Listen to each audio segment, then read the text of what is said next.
What's going on, guys? It's Adam P and welcome back. I've always been someone over the years on my YouTube channel who likes to document and to show off my experience travelling to and from Newcastle United games. Now, I had the opportunity last week to go down to London on Thursday because there was a Champions League event on, and I was asked to go down there and to represent the Newcastle United team. So when I was going back home on Friday, I got a linear service 11:30 from London King's Cross up to Newcastle. And if anyone last Friday was on a train, I had to sincerely apologise because the train I was on broke. And when I mean broke, 6.5 hours delayed, that was stopped on the line, which meant anyone up and down the country would have been heavily disrupted, and Linear would have lost an absolute fortune in refunds. For the first time ever, I've actually been on a form of transport that needed to make an emergency evacuation. The train was broke, so the pantograph, it's called, on top of the train that's attached to the wiring just broke. So because it was damaged, passengers were just unable to move anywhere. So Linear had to actually physically move everyone on the train tracks onto a different train. And we're here in this video to show you my experience and to show you the communication that was used to speak to passengers in what was a heavily destructive service. If you guys are new around here, make sure you get down there, hit the subscribe button, let me know your opinions on this sort of video. I wasn't originally going to do a video on this, but I thought, why not? I'm stuck here for 7 hours anyway. I might as well just record what Linear was saying to the passengers, and we're just going to document it, and we're going to show you in the video now. I've got time frames that will come up in the corner of how long the train's been delayed and also what time of the day it is, just to show you physically how long this actually was. One final thing to show you just before we go into the evacuation. So the impact point is up from Doncaster, so we are 10 minutes away from York. York is 10 minutes northbound. Doncaster is 20 minutes away southbound. Last I was advised that control were aware that we have been sitting here for some time. So the last information that I did get was they were hoping to get the rescue train here within 40 minutes. That was 5 minutes ago. Sometimes that's optimistic, sometimes it isn't. We would have been delayed for 2 hours. It's an extra hour to get the train here, and you've got to evacuate the train, which is in the bog horse. Also, before you leave the train, can I please ask that you do have a look around and ensure that you take all of your personal belongings with you? But also just to advise you that there is no rush, that it will be done safely, and we will give you plenty of time to transfer onto the next train. That are available. If you do have any questions, we will be with you to help you transfer onto the other train. Can't believe it. Waited over an hour since that announcement for waiting 40 minutes for a rescue train. The rescue train's now coming and it's taking us down to Doncaster. So instead of going up to York, which is 10 minutes away, we're now going in the opposite direction down to Doncaster, past the area where this train is stuck at. I'm so ticked off. It is a joke. Why would you go down? Just take us to bloody York.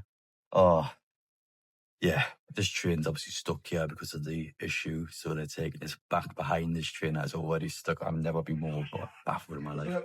Next to us at this moment of time, we're still trying to ensure that we have the bridge there and ready for you so we can safely evacuate you onto the train next to us.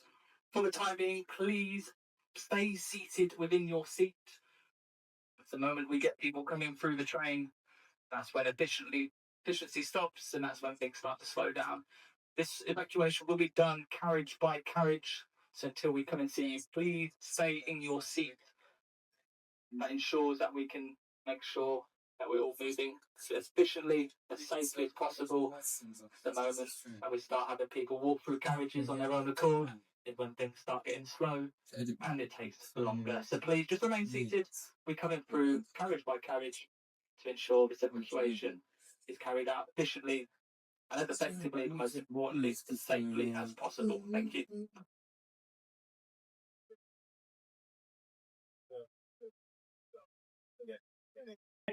Next people. London now?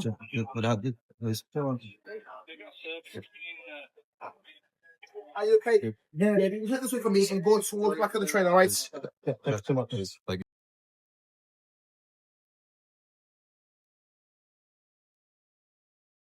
Just a quick update. So just to let you know, this service will be going back to Doncaster.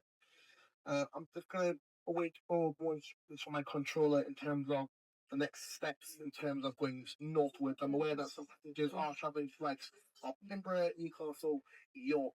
So we will be going to Doncaster, and I'm going to try and see what next steps are once I get more information. So first of all, I want to apologise. I really do apologise for this disruption today.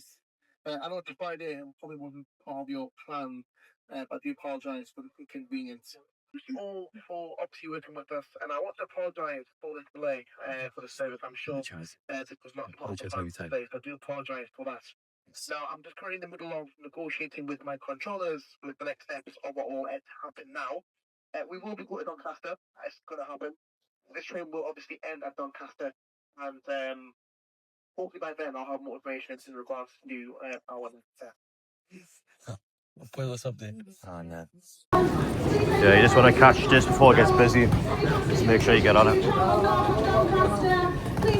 That's it? Yeah.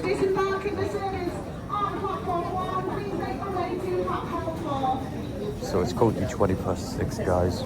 We need to catch this train because we don't get this when we've got to wait 20 more minutes. And the problem with this many people is that you might be full the next few trains because the congestion of the trains behind means that the other trains can have people standing it. And just desperate to get on any train heading up. I do not care about standing up. Just get me on something.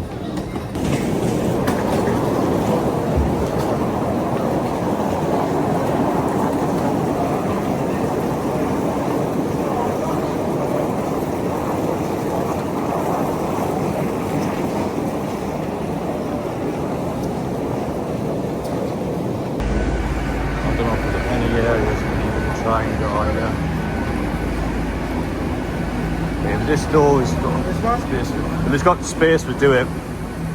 That doesn't have space. Yeah, squeeze on here. Thank the Lord. Thank you so much. That's okay, yeah. Don't worry about it. Okay. You can take your bag back? Yeah, no worries. Yeah, there's your Thank you so much. Yeah, it's all good, man. It's all good. Yeah. This is a severely delayed LNER service departing shortly to Aberdeen via Edinburgh. For all customers on board, for customers who are joining our train, please sit in any standard class seat with a standard class ticket. And for customers in first class, you've got a first class ticket, please come to coaches M, K or coach Alpha Lima and take any first class seats. At all times, we're fully aware people want to get home, they want to get you home safely, but under no circumstances does LNER tolerate any abusive or aggressive behaviour towards any member of the onboard team.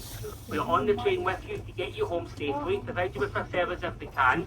Everyone's delayed, everyone will be given a refund, but under no circumstances does any customer be aggressive or abusive to any members of the onboard team, and we will stop the train and the Newcastle police will attend our service and help us. We'll get you home safely. I'll give you information as quickly as I can. We're on our way shortly. We're just doing a few safety checks. As you can imagine, safety is number one priority. I'll get you home safely, no matter what. Bear with us, and thank you so much for your patience and your understanding.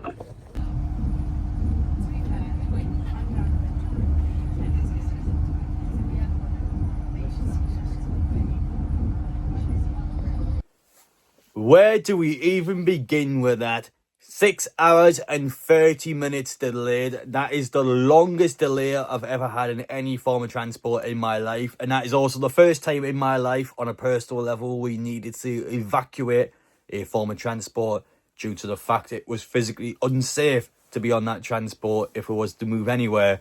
So we had to be evacuated by Linear, and to give them props, the full evacuation process, the actual way they got passengers off the train was safe, and they did properly plan it through. In terms of some nitpicky things, for me it was just the timing. 6 hours and 30 minutes delayed. It never needed to be over 6 hours delayed. It was a situation where you had a train that was stuck on the tracks and just couldn't move anywhere.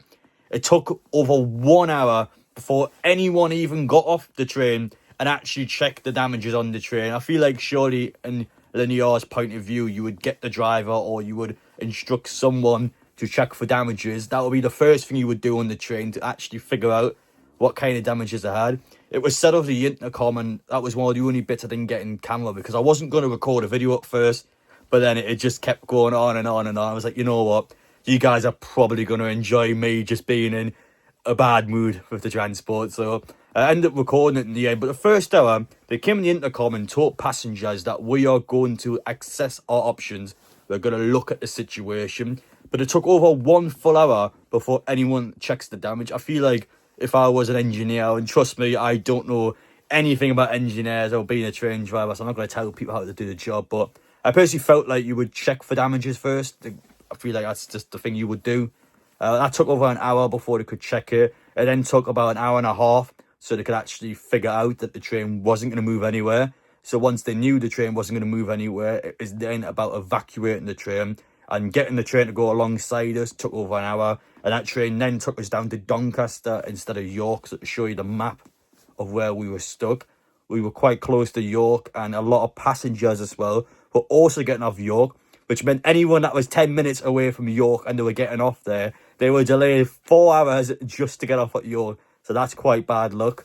You got sent back to Doncaster, that is behind the impacted point, which meant that any trains that were going north would have to wait until that train we were on was moved, because of course that is blocking the line.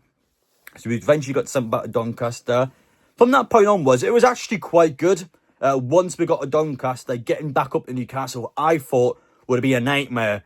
But I think that many people just couldn't wait, where they just decided they're going to go on a different route and go all the way across the Leeds. So once we had the trains there, the trains were fairly quiet considering the situation. They weren't quiet, they were still busy, but they weren't packed at the same time. I've been in some packed trains before, and to be fair, they weren't that bad.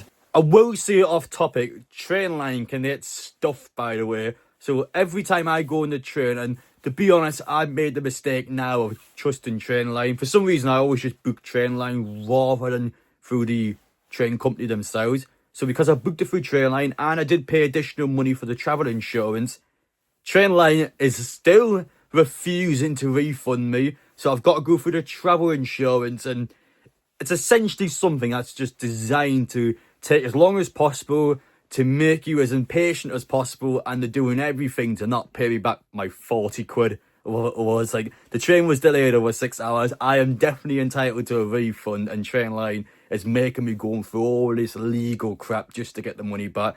It's a wind up. Trainline, what are you doing?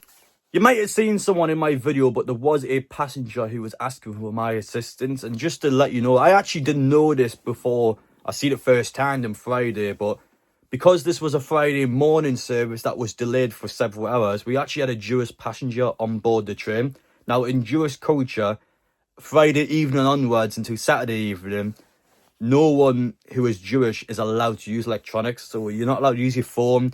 You're not supposed to be on transport, but obviously this gentleman can't do anything about it. You're not supposed to use any form of electricity. So this guy doesn't know what to do. He's got his stuff with him. He doesn't know how to go forward. He's stressing out a bit. He was asking people, can I have some help, please? And he eventually approached me when I was just sitting down.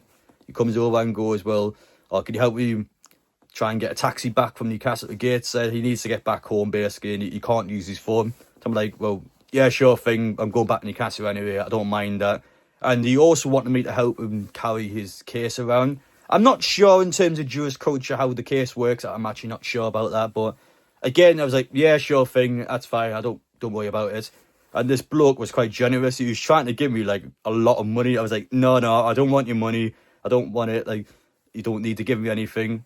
So eventually we come up with a plan on the train. I was like, well, you know what? To be honest, you want to go to Gateshead, I'm in the opposite direction. So in terms of a taxi, I wouldn't have got a taxi anyway. And it was quite inconvenient for me in terms of my timings getting back home. So I'm like, you know what? I'll carry your case around. I'll help you back home. I'll book the taxi. I'll do everything for you. If you don't mind just paying for the taxi fare. Like, I feel like that was fair enough.